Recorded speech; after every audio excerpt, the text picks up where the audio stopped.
HarperCollins presents The Incredible Theft by Agatha Christie, read by Hugh Fraser. The Incredible Theft.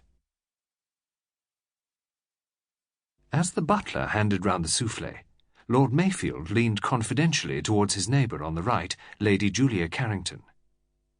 Known as a perfect host, Lord Mayfield took trouble to live up to his reputation. Although unmarried, he was always charming to women. Lady Julia Carrington was a woman of 40, tall, dark, and vivacious. She was very thin, but still beautiful. Her hands and feet in particular were exquisite.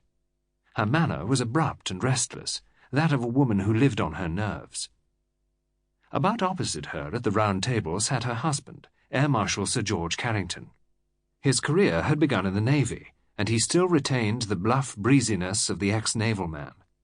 He was laughing and chaffing the beautiful Mrs. Vanderlyn, who was sitting on the other side of her host. Mrs. Vanderlyn was an extremely good-looking blonde. Her voice held a soupçon of American accent, just enough to be pleasant, without undue exaggeration.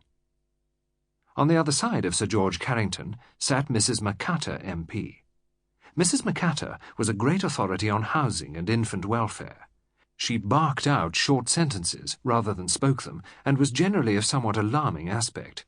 It was perhaps natural that the Air Marshal would find his right-hand neighbour the pleasanter to talk to.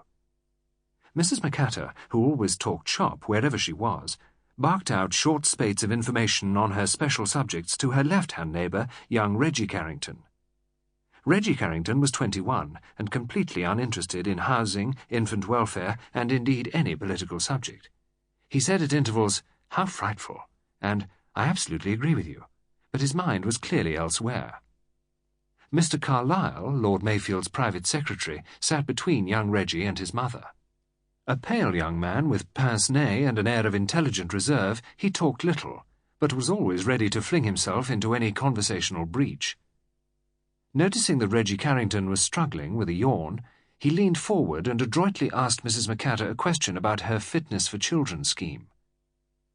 Round the table, moving silently in the subdued amber light, a butler and 2 footmen offered dishes and filled up wine-glasses. Lord Mayfield paid a very high salary to his chef, and was noted as a connoisseur of wines. The table was a round one, but there was no mistaking who was the host. Where Lord Mayfield sat was so very decidedly the head of the table. A big man, square-shouldered, with thick silvery hair, a big straight nose, and a slightly prominent chin.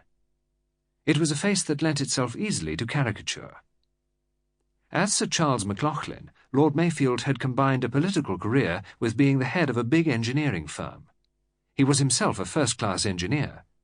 His peerage had come a year ago, and at the same time he had been created First Minister of Armaments, a new ministry which had only just come into being. The dessert had been placed on the table. The port had circulated once. Catching Mrs. Vanderlyn's eye, Lady Julia rose. The 3 women left the room. The port passed once more, and Lord Mayfield referred lightly to pheasants. The conversation for 5 minutes or so was sporting. Then Sir George said, "I expect you'd like to join the others in the drawing-room, Reggie, my boy. Lord Mayfield won't mind." The boy took the hint easily enough. "Thanks, Lord Mayfield. I think I will." Mr. Carlyle murmured, "If you'll excuse me, Lord Mayfield, certain memoranda and other work to get through." Lord Mayfield nodded. The 2 young men left the room. The servants had retired some time before. The Minister for Armaments and the head of the Air Force were alone. After a minute or two, Carrington said, "Well, okay?" "Absolutely. There's nothing to touch this new bomber in any country in Europe." "Make rings round him, eh? That's what I thought." "Supremacy of the air," said Lord Mayfield decisively. Sir George Carrington gave a deep sigh. "About time. You know, Charles, we've been through a ticklish spell. Lots of gunpowder everywhere, all over Europe, and we weren't ready, damn it. We've had a narrow squeak. We're not out of the wood yet, however much we hurry on construction." Lord Mayfield murmured, "Nevertheless, George, there are some advantages in starting late. A lot of the European stuff is out of date already, and they're perilously near bankruptcy." "I don't believe that." Sample complete. Ready to continue?